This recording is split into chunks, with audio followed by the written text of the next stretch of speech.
Imagine this. One of the richest men in the world, Warren Buffett, still lives in the same house he bought back in 1958, a modest home, no golden gates, no stadium-sized pools, and the most surprising part for him, this is completely normal. Why? Because he sees the world differently. And this different perspective is exactly what separates the 1% who reach extraordinary heights from the remaining 99%. Why does this happen? Let's break it down. From childhood, many future billionaires faced circumstances that most people would call hopeless. Li Ka-shing, for example, worked 16-hour shifts at a toxic factory in his youth just to feed his family. Sheldon Adelson, one of America's most prominent entrepreneurs, slept on the floor of a cramped apartment and started working as a newspaper boy at age 12. Conditions like these should break a person. Instead, they forged resilience and independence. And here lies the first secret. Their lives weren't defined by circumstances, but by their own decisions. And it gets even more interesting. Most people spend their lives looking for someone to blame for their problems. The 1%, however, take full responsibility. Their mindset is different. They don't ask, how do I avoid losses? They ask, how do I multiply opportunities? Even risk, for them, isn't an enemy, it's a tool. And here's another crucial detail. In their youth, they didn't just study at universities or read books. They systematically built an environment of strong people, mentors, role models, those who were always one step ahead. They absorbed experience, tried new things, and adapted. And this ability to change and think beyond patterns is what made them stand out. Now let's look into their adult lives. Success for them isn't a spark, but a habit. Only 1% of people in the world can make important steps daily, even when they don't feel like it. Billionaires think in decades. They build strategy the way others plan their day. And failure for them isn't a reason to quit. It's fuel for the next leap. Just look at Buffett or Amancio Ortega, the owner of Zara. They've built colossal wealth, yet live simple lives focused only on what matters. And there's more details rarely mentioned. Many of them deliberately shield themselves from information. Noise, they don't waste mornings scrolling through their phones. They minimize social media and protect their focus, because their most valuable asset is time. And yes, environment also plays a huge role. They consciously change their friends, habits, workspaces, all in the name of growth. Finally, there's something that makes them truly unique. They share. They become mentors, support others, pass on knowledge, and that's what creates the snowball effect. Their influence grows not just through capital, but through the ideas they spread. So the question is, can you learn to see the world the way the 1% do? Spoiler, yes, but it requires rethinking the ordinary. And in the next part, I'll show you where this path begins. When we look at billionaires today, it's easy to imagine their childhood surrounded by comfort and opportunities. But the truth is, many of them started in conditions more likely to break a person than lift them up. Picture mid-20th century China. Teenager Li Ka-shing works 16 hours a day in a stifling factory, his hands bleeding from metal. He doesn't yet know that one day factories and corporations will bear his name. But he already feels it. Pain and exhaustion are temporary dreams, last forever. Or take another example, Sheldon Adelson, the future casino magnate of Las Vegas. A boy sleeping on the floor of a crowded apartment, delivering newspapers at 12. His life was no fairy tale of wealth. But these trials became a stress vaccine that made his mind and body resilient. Here's what's important to understand. Their childhood wasn't a privilege, it was a test.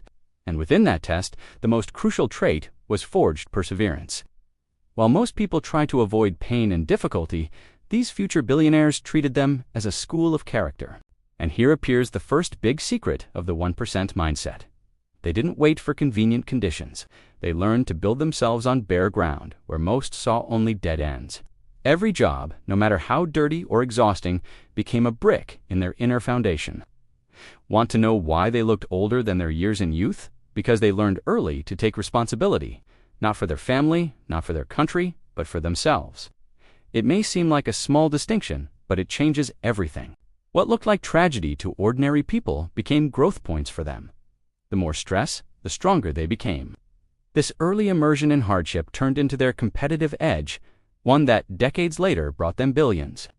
And now the question arises, what comes next?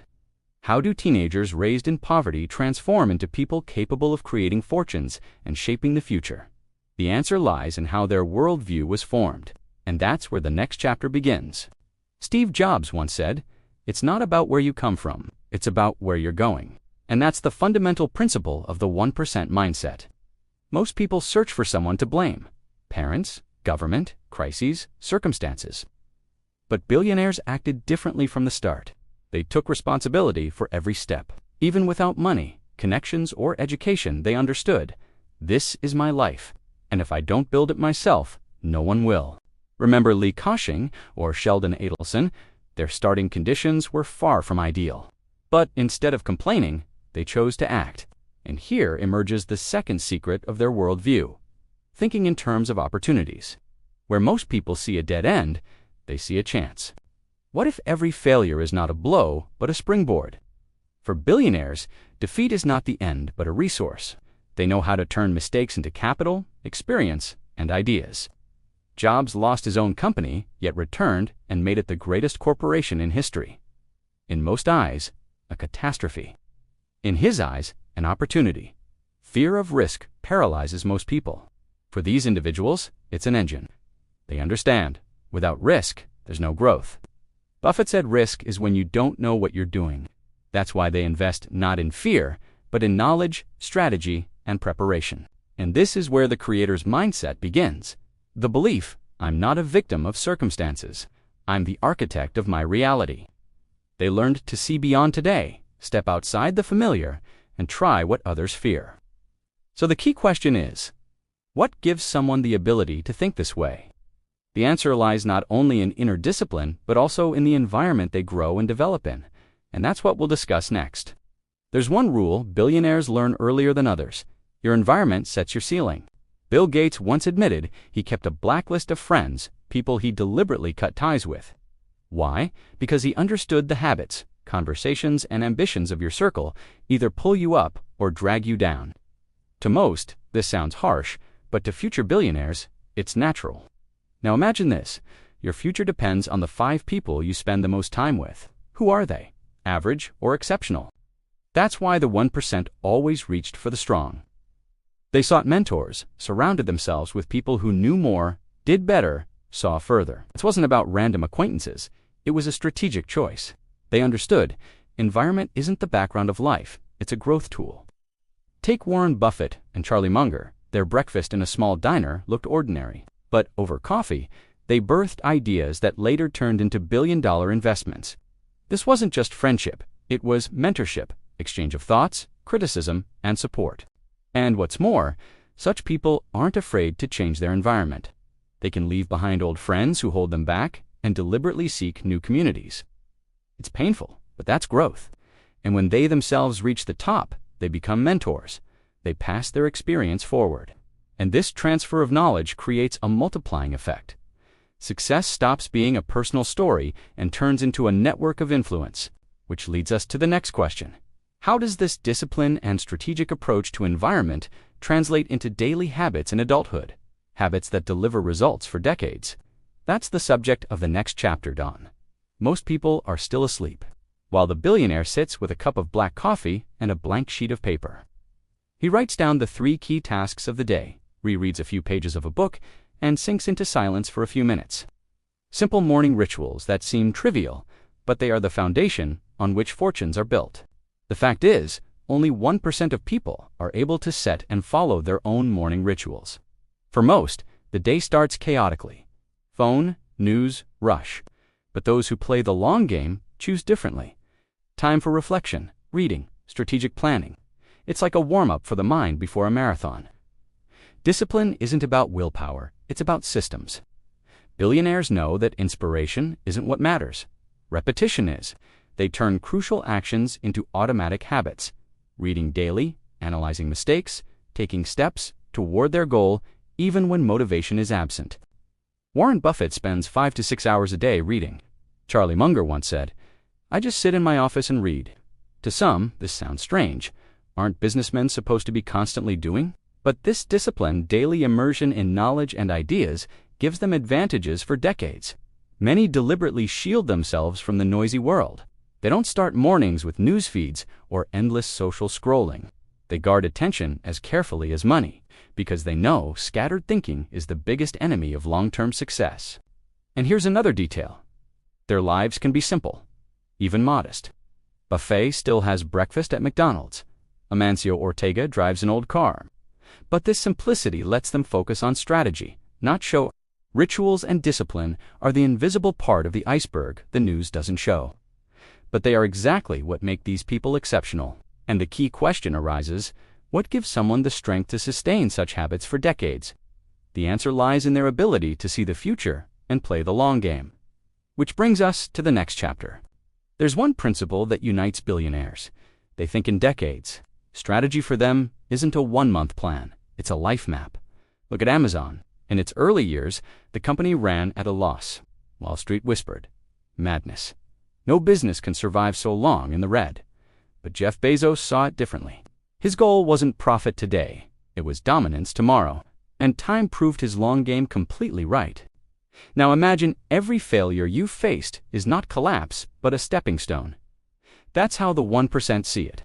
Where most see dead ends, they see new chapters. Mistakes, for them, are investments in experience.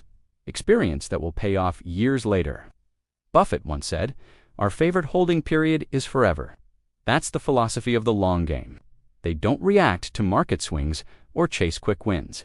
They know the marathoner wins, not the sprinter. And here's the point, only 1% of people can consistently do the important things, despite boredom, fatigue, or fear. This discipline is what turns strategy into results. They build bridges, not for today, but for decades ahead. Yes, their lives often look simple. Modest homes, familiar breakfasts, no flashy displays. But hidden in that simplicity is a massive advantage. They conserve energy and focus for what matters most, the future they themselves design. So why do they do all this?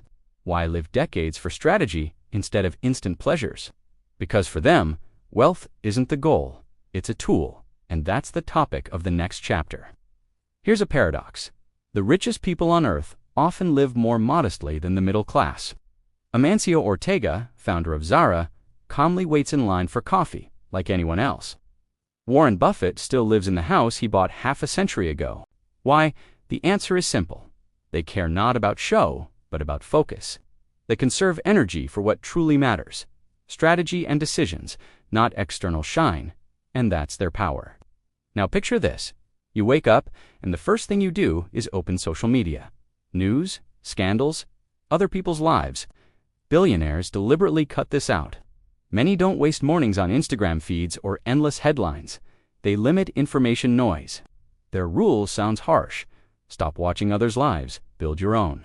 These habits may seem simple, but they create the foundation of hyper-concentration. They protect attention as their most valuable resource, because every wasted hour on a phone is an hour stolen from their future. And here again, their unusual mindset appears. Live simply, think massively. Simple living gives them inner freedom. Freedom from outside distractions gives them clarity. And discipline in managing attention makes them true strategists. But there's another aspect rarely discussed. These people don't just build their own future. They shape their environment. They change teams, choose friends, create communities where growth is inevitable. And that brings us to the next chapter. Why billionaires consider environment the most important investment asset. The surprising truth is this. For many billionaires, the real game begins after they've proven everything to themselves and the world. At this moment, they take a step that seems illogical to most. They start giving back. George Soros founded organizations that funded education and free speech across the globe. Warren Buffett openly declared that 99% of his fortune will go to charity. For them, money is an instrument. Mission is the true goal. Picture a short scene. A student asks his master, "Why do you spend years helping others when you could simply enjoy life?" The master replies, "The real value of wealth is that it keeps working even when you're gone." And these aren't just pretty words. Many billionaires consciously seek out students, pass on their knowledge, and create chains of mentorship, because they know the future isn't built only on capital. It's built on people who can multiply and direct it. And once again, a pattern emerges. In youth, they took responsibility for themselves. In adulthood, for their companies. And later, for entire communities, even nations. This is the long game in its purest form, building a system that outlives you. And here lies another secret of billionaires. They build legacy, not just business, not just wealth, but something greater. In the next section, we'll explore how exactly they construct legacies that endure for generations. And now we've reached the end. The question every viewer asks, is it worth trying to live differently, to take on more than feels comfortable, and think like the 1%? Look at their path. Many started from nothing. Or worse, Li Ka-shing worked 16-hour days in a factory. Sheldon Adelson slept on the floor and delivered newspapers at 12. Out of these conditions was born a habit. To take responsibility, to build reality from scratch, to never wait for the right moment. And this isn't a fairy tale of luck. They relied on discipline, the ability to think decades ahead, and constant self-education. They sought environments that pulled them upward and cut out everything that stole time and focus. Yes, living like the majority is safe, comfortable, the rules are clear, the path predictable. But that's also why most never see the world differently. Being like the 1% is scary. It's a step into the unknown, where no one applauds your attempts, where at first you may look strange.